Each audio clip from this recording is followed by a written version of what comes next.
ಶಾಸಕ ಮುನಿರತ್ನ ಆಯ್ತು, ಈಗ ಬೆಂಬಲಿಗರ ಸರದಿ. ಏಡ್ ಸ್ಟ್ಯಾಪ್ ಶಾಸಕ ಮುನಿರತ್ನ ಬೆಂಬಲಿಗರಿಂದ ಹಲ್ಲೆ ಮಾಡಲಾಗಿದೆ. ನೋಡಿ, ಇಷ್ಟು ದಿನ ಶಾಸಕ ಮುನಿರತ್ನ ಆಯ್ತು, ಈಗ ಬೆಂಬಲಿಗರ ಸರದಿ. ಏಡ್ ಸ್ಟ್ಯಾಪ್ ಶಾಸಕ ಮುನಿರತ್ನ ಬೆಂಬಲಿಗರಿಂದ ಹಲ್ಲೆ ಮಾಡಲಾಗಿದೆ. ಯಶವಂತಪುರದಲ್ಲಿ ಮುನಿರತ್ನ ಬೆಂಬಲಿಗರ ರೌಡಿಸಂ. ಸುನಂದಮ್ಮ ಟೀಮ್ನಿಂದ ಶ್ರೀನಿವಾಸ್ ಮೇಲೆ ಹಲ್ಲೆ ಮಾಡಲಾಗಿದೆ. ಮುನಿರತ್ನ ಬೆಂಬಲಿಗರ ಅಟ್ಟಹಾಸಕ್ಕೆ ಬ್ರೇಕ್ ಹಾಕೋಕಾಗ್ತಾನೆ ಇಲ್ವಾ? ನೋಡಿ, ಯಾವುದೇ ಭಯ ಇಲ್ಲ, ಪೊಲೀಸರ ಭಯ ಇಲ್ಲ ಇವರಿಗೆ. ಎಷ್ಟು ದಿನ ಏಡ್ ಸ್ಟ್ಯಾಪ್ ಶಾಸಕ ಮುನಿರತ್ನ ಆಡಿದ್ದೇ ಆಟ, ಆತ ಮಾಡಿದ್ದೇ ಕಾನೂನು. ನೋಡಿ, ಹಲ್ಲೆಗೊಳಗಾದಂತಹ ಶ್ರೀನಿವಾಸ್ ಅವರ ಬಟ್ಟೆಯನ್ನ ಹರಿದು ಯಾವ ರೀತಿ ಅವರ ಮೇಲೆ ಮನಸ್ಸು ಇಚ್ಛೆ ಹಲ್ಲೆ ಮಾಡಿದ್ದಾರೆ ಅಂತ ಹೇಳಿ ಸುನಂದಮ್ಮ ಟೀಮ್ನಿಂದ ಮಾಡಿರುವಂತಹ ಹಲ್ಲೆ ಇದು. ಈ ಮುನಿರತ್ನ ಬೆಂಬಲಿಗರ ಅಟ್ಟಹಾಸಕ್ಕೆ ಬ್ರೇಕ್ ಹಾಕೋರು ಯಾರು ಇಲ್ವಾ?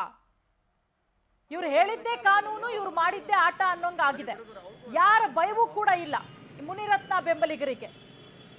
ಸುನಂದಮ್ಮ ಟೀಮು ಶ್ರೀನಿವಾಸ್ ಮೇಲೆ ಯಾವ ರೀತಿ ಹಲ್ಲೆ ಮಾಡಿದೆ ನೋಡಿ, ಮನಸ್ಸು ಇಚ್ಛೆ ಹಲ್ಲೆ ಮಾಡಿದ್ದಾರೆ. ಮುಖಕ್ಕೆ ಗಂಭೀರವಾದಂತಹ ಗಾಯಗಳಾಗಿದೆ. ಬಟ್ಟೆ ಹರಿದು ಅವ್ರ ಮೇಲೆ ಹಲ್ಲೆ ಮಾಡಿರೋದು. ಸುನಂದಮ್ಮ ವಿರುದ್ಧ ದೂರು ಕೊಟ್ಟಿದ್ರು ಶ್ರೀನಿವಾಸು. ಈ ಹಿಂದೆ ಅಟ್ರಾಸಿಟಿ ಕೇಸನ್ನ ದಾಖಲು ಮಾಡಿದ್ರು ದೂರುದಾರ ಶ್ರೀನಿವಾಸು. ಇದಕ್ಕೇನೆ ಸಿಟ್ಟಾಗಿ ಶ್ರೀನಿವಾಸ್ ಮೇಲೆ ಹಲ್ಲೆ ಮಾಡಿರೋದು ಗ್ಯಾಂಗು. ನೋಡಿ, ಈ ಹಿಂದೆ ದೂರನ್ನ ಕೂಡ ಕೊಡಲಾಗಿತ್ತು. ಅಟ್ರಾಸಿಟಿ ಕೇಸ್ ಕೂಡ ದಾಖಲು ಮಾಡಿದ್ರು.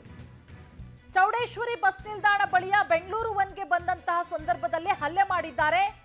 ಏನು ಮಾಡ್ಕೋತೀಯ ಮಾಡ್ಕೊಳ್ಳಿ ಅಂತ ಹೇಳಿ ಆವಾಜ್ ಕೂಡ ಹಾಕ್ತಾರಂತೆ. ನೋಡಿ, ಇವರಿಗೆ ಪೊಲೀಸರ ಭಯನೂ ಇಲ್ಲ, ಕಾನೂನು ಭಯ ಇಲ್ಲ. ಏನ್ ಮಾಡ್ತೀಯ ಮಾಡ್ಕೋ.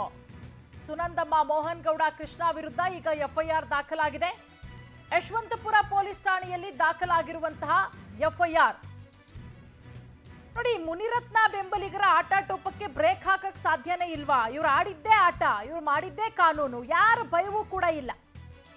ನೋಡಿ, ಹಾಡ ಹಗಲೇ ಹೆಂಗ್ ಹಲ್ಲೆ ಮಾಡಿದ್ದಾರೆ ಅಂತ ಹೇಳಿ, ಅದರಲ್ಲೂ ಆವಾಜ್ ಬೇರೆ ಹಾಕ್ತಾರಂತೆ. ಏನ್ ಮಾಡ್ತೀಯ ಮಾಡ್ಕೋ, ನೀನೇನು ಮಾಡ್ಕೊಳಕ್ಕಾಗಲ್ಲ ಅಂತ ಹೇಳಿ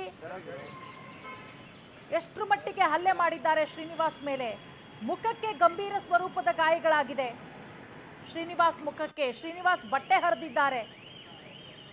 ಈ ಸಂಬಂಧ ಪೊಲೀಸ್ ಸ್ಟೇಷನ್ ಅಲ್ಲಿ ಕಂಪ್ಲೇಂಟ್ ಕೂಡ ಆಗಿದೆ. ನೋಡಿ, ಎಫ್ಐಆರ್ ಪ್ರತಿಯನ್ನ ಕೂಡ ಗಮನಿಸ್ತಾ ಇದ್ದೀರಾ. 3 ವಿರುದ್ಧ ಎಫ್ಐಆರ್ ಆಗಿದೆ. 45 ವರ್ಷದ ಹಲ್ಲೆಗೊಳಗಾದಂತಹ ಶ್ರೀನಿವಾಸ್ ಅವರು ಮೂವರ ವಿರುದ್ಧ ಕಂಪ್ಲೇಂಟ್ ಕೊಟ್ಟಿದ್ದಾರೆ. ಸುನಂದಮ್ಮ ಟೀಮ್ ವಿರುದ್ಧ. ಅಂದ್ರೆ ಹಳೆ ವಿಚಾರ. ಸುನಂದಮ್ಮ ವಿರುದ್ಧ ಶ್ರೀನಿವಾಸ್ ಅವರು ಈ ಹಿಂದೆ ಅಟ್ರಾಸಿಟಿ ಕೇಸ್ ಕೂಡ ದಾಖಲು ಮಾಡಿದ್ರು. ಇದರಿಂದ ಸಿಟ್ಟಾಗಿ ಶ್ರೀನಿವಾಸ್ ಮೇಲೆ ಹಲ್ಲೆ ನಡೆಸಿರೋದು ಗ್ಯಾಂಗು.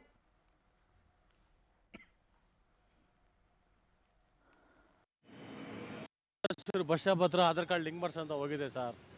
ಅಲ್ಲಿ ಲಿಂಕ್ ಮಾಡಿಸೋ ಟೈಮಲ್ಲಿ ಅಲ್ಲಿ ಆಧಾರ್ ಕಾರ್ಡ್ ಅವರು ಬನ್ನಿ ಅಂತ ಮೇಲಂತ ಕರೆದ್ರು. ಅಷ್ಟರಲ್ಲಿ ಇವರು ಅಲ್ಲಿಂದ ಮೇಲಿಂದ 3 ಜನ ಬಂದರು. ಯಾರು?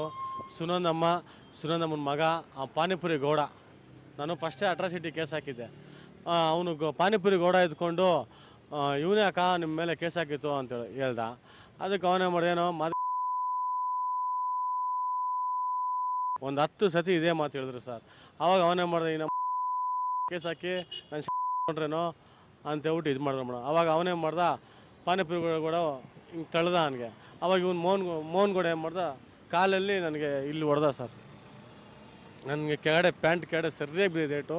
ಆಮೇಲೆ ನನ್ನ ಕೈಲಿ ಆಗ್ತಾಯಿಲ್ಲ, ತಲೆ ಸುತ್ತೈತೆ, ಸುಸ್ತಾಗ್ಬಿಟ್ಟಿನಿ ಸರ್. ನನ್ನ ಕೈಲಿ ಆಗ್ತಾಯಿಲ್ಲ. ದಲಿತರ ಮೇಲೆ ಇವರೆಲ್ಲ ಇದು ಮಾಡೋದು ಸರ್. ಇದು ಬಿಟ್ಟರೆ ಇನ್ನೇನಿಲ್ಲ ಸರ್. ಎಲ್ಲ ದಲಿತರ ಮೇಲೆ ಕಂಡುಬಿಡೋದು ಸರ್ ಇವ್ರಿಗೆ. ಇಷ್ಟೇ ಸರ್. ಚೌಡೇಶ್ವರಿ ಬಸ್ ಸ್ಟಾಪ್ ಹತ್ರ ಆಧಾರ್ ಕಾರ್ಡ್. ಈ ಬಗ್ಗೆ ಮತ್ತಷ್ಟು ಮಾಹಿತಿ ಕೊಡ್ತಾರೆ ನಮ್ಮ ಪ್ರತಿನಿಧಿ ವೆಂಕಟೇಶ್. ಈಗ ನಮ್ಮ ಜೊತೆಗೆ ನೇರ ಸಂಪರ್ಕಕ್ಕೆ ಜಾಯ್ನ್ ಆಗಿದ್ದಾರೆ. ವೆಂಕಟೇಶ್, ಇಷ್ಟು ದಿನ ಮುನಿರತ್ನ ಆಯ್ತು, ಮುನಿರತ್ನ ಆಡಿದ್ದೇ ಆಟ, ಹೇಳೋರಿಲ್ಲ ಕೇಳೋರಿಲ್ಲ. ಜೈಲಿಗೆ ಹೋಗಿ ಬಂದು ಈಗ ಹೊರಗಡೆ ಇದ್ದಾರೆ ಬೇಲ್ ಮೇಲೆ. ಆದರೆ ತನಿಖೆ ಆಗ್ತಾ ಇದೆ. ಈಗ ಮುನಿರತ್ನ ಬೆಂಬಲಿಗರ ಸರದಿ ಏನು ವಿಚಾರ, ಯಾವ ಕಾರಣಕ್ಕೋಸ್ಕರ ಹಲ್ಲೆ ಮಾಡ್ತಾರೆ, ಪೊಲೀಸರು ಹಲ್ಲೆ ಮಾಡಿದವರ ವಿರುದ್ಧ ಏನು ಕ್ರಮ ತೆಗೆದುಕೊಂಡಿದ್ದಾರೆ?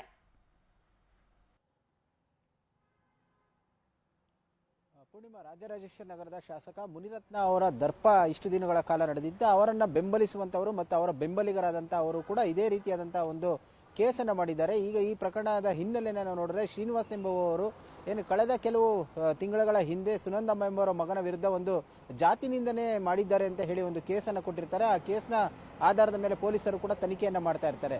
ನಿನ್ನೆ ಬಸವೇಶ್ವರ ನಗರದ ಬಸವೇಶ್ವರ ಬಸ್ ಸ್ಟಾಪ್ ಬಳಿ ಬಂದಂತಹ ಸಂದರ್ಭದಲ್ಲಿ ಬೆಂಗಳೂರಿಗೆ ತೆರಳಿರ್ತಾರೆ ಶ್ರೀನಿವಾಸ್ ಅವರು. ಆಧಾರ್ ಕಾರ್ಡ್ ಲಿಂಕ್ ಅನ್ನ ಮಾಡಿಸ್ಬೇಕಂತೇಳಿ ಆ ಸಂದರ್ಭದಲ್ಲಿ ಸುನಂದಮ್ಮನವರ ಬೆಂಬಲಿಗರಾದಂತಹ ಮೋಹನ್ ಗೌಡ ಮತ್ತು ಕೃಷ್ಣ ಅವರು ಅಲ್ಲೇ ಇರ್ತಾರೆ. ಆ ಸಂದರ್ಭದಲ್ಲಿ ಅವರನ್ನ ನಿಂದಿಸ್ತಾರೆ. ಆಗಾಗ ಆ ಸುನಂದಮ್ಮ ಅವ್ರಿಗೂ ವಿಚಾರವನ್ನು ತಿಳಿಸಿ ತಮ್ಮ ಅಕ್ಕ ನಿಮ್ಮ ಮಗನ ವಿರುದ್ಧ ಏನು ಜಾತಿ ನಿಂದನೆ ಪ್ರಕರಣ ಏನಿದೆ ಆ ಕೇಸನ್ನು ಕೊಟ್ಟಂತವನು ಇವನೇ ಅಂತ ಹೇಳ್ತಾರೆ. ಆ ಸಂದರ್ಭದಲ್ಲಿ ಸುನಂದಮ್ಮ ಅವರು ಕೂಡ ಅವರ ಜಾತಿಯನ್ನ ಪದಗಳಿಂದ ಕೆಟ್ಟ ಪದಗಳಿಂದ ಏಳಿಸಿ ಬೈಯುವಂತ ಕೆಲಸವನ್ನು ಮಾಡ್ತಾರೆ. ಬೈದು ನೀನು ಪ್ರಕರಣವನ್ನ ದೂರನ್ನ ಕೊಟ್ಟಿದ್ದೆ, ನಿನ್ನ ಏನ್ ಮಾಡ್ಕೊಳ್ಳಿಕ್ಕೆ ಸಾಧ್ಯ ಆಯ್ತು, ಈಗಲೂ ಕೂಡ ಅದನ್ನೇ ಹೇಳ್ತಾ ಇದ್ದೀನಿ, ನಿನ್ನಿಂದ ಏನ್ ಸಾಧ್ಯ ಆಗುತ್ತೋ ಅದನ್ನ ಮಾಡ್ಕೊ ಅಂತ ಹೇಳಿ ಮತ್ತೆ ಜಾತಿ ನಿಂದನೆಯನ್ನ ಮಾಡಿದ್ದಾರೆ. ಪದೇ ಪದೇ ಅವರ 8ಕ್ಕೂ ಹೆಚ್ಚು ಬಾರಿ ಅವರ ಜಾತಿಯನ್ನ ಕರೆದು ಹೀಯಾಳಿಸಿದ್ದಾರೆ ಸಾರ್ವಜನಿಕವಾಗಿ ಅಂತ ಹೇಳಿ ಶ್ರೀನಿವಾಸ್ ಅವರು ದೂರನ್ನು ಕೊಟ್ಟಿದ್ದಾರೆ. ಅಷ್ಟೇ ಅಲ್ಲದೆ ಇವರ ಬೆಂಬಲಿಗರು ಮತ್ತು ಸುನಂದಮ್ಮ ಅವರು ಕೂಡ ಹಲ್ಲೆಯನ್ನು ಮಾಡಿದ್ದಾರೆ. ಮುಖಕ್ಕೆ ಮತ್ತು ಕೆನ್ನೆಗೆ ಹಲ್ಲೆಯನ್ನು ಮಾಡಿ ಅವಾಚ್ಯ ಶಬ್ದಗಳಿಂದ ನಿಂದನೆ ಮಾಡಿದ್ದಾರೆ ಅಂತ ಹೇಳಿ ಶ್ರೀನಿವಾಸ್ ಅವರು ಕೂಡ ಯಶವಂತಪುರ ಪೊಲೀಸ್ ಠಾಣೆಗೆ ಬಂದು ದೂರನ್ನು ಕೊಟ್ಟಿದ್ದಾರೆ. ಈಗ ದೂರಿನ ಆಧಾರದ ಮೇಲೆ 3 ಜನರ ವಿರುದ್ಧ ಕೂಡ FIR ದಾಖಲಾಗಿರುವಂತದ್ದು. ಶಾಸಕ ಮುನಿರತ್ನ ಅವರು ಕೂಡ ಏನು ಚೆಲುವರಾಜ್ ಮತ್ತೆ ಗುತ್ತಿಗೆದಾರರಿಗೆ ಜೀವ ಬೆದರಿಕೆಯನ್ನ ಹಾಕಿ ವೇಲು ನಾಯಕ್ ಅವರಿಗೂ ಕೂಡ ಜಾತಿ ನಿಂದನೆಯನ್ನ ಮಾಡಿದ್ರು. ಅದೇ ಹಾದಿಯಲ್ಲಿ ಇವರು ಕೂಡ ಸಾಗ್ತಾ ಇದ್ದಾರೆ ಅನ್ನುವಂಥದ್ದು ಕೂಡ ಆಘಾತಕಾರಿ ವಿಚಾರ. ಯಾಕಂತ ಹೇಳಿದ್ರೆ ಶಾಸಕರನ್ನ ಹಿಂಬಾಲಿಸುವಂತವರು ಕೂಡ ಅವ್ರು ಏನ್ ಮಾಡ್ತಾರೆ ಅದನ್ನೇ ಫಾಲೋ ಮಾಡ್ತಾ ಇರುವಂತದ್ದು ಕೂಡ ಇಲ್ಲಿ ನಿಜಕ್ಕೂ ಕಳವಳ.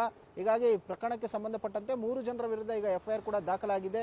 ನೊಂದ ಶ್ರೀನಿವಾಸ್ ಅವರು ಕೂಡ ನ್ಯಾಯಕ್ಕಾಗಿ ಅಂಗಲಾಚ್ತಾ ಇದ್ದಾರೆ. ಪೊಲೀಸರು ಕೂಡ ತನಿಖೆಯ ಸಂದರ್ಭದಲ್ಲಿ ಯಾವೆಲ್ಲ ಅಂಶಗಳನ್ನ ಪರಿಗಣನೆಗೆ ತೆಗೆದುಕೊಂಡು ಅವರ ವಿರುದ್ಧ ಕ್ರಮವನ್ನು ತೆಗೆದುಕೊಳ್ತಾರೆ ಅಂತ ಹೇಳಿ ಕೂಡ ಕಾದು ನೋಡಬೇಕು. ಪೂರ್ಣಿಮಾ, ಥ್ಯಾಂಕ್ ಯು ವೆಂಕಟೇಶ್ ತಮ್ಮೆಲ್ಲ ಮಾಹಿತಿಗಾಗಿ.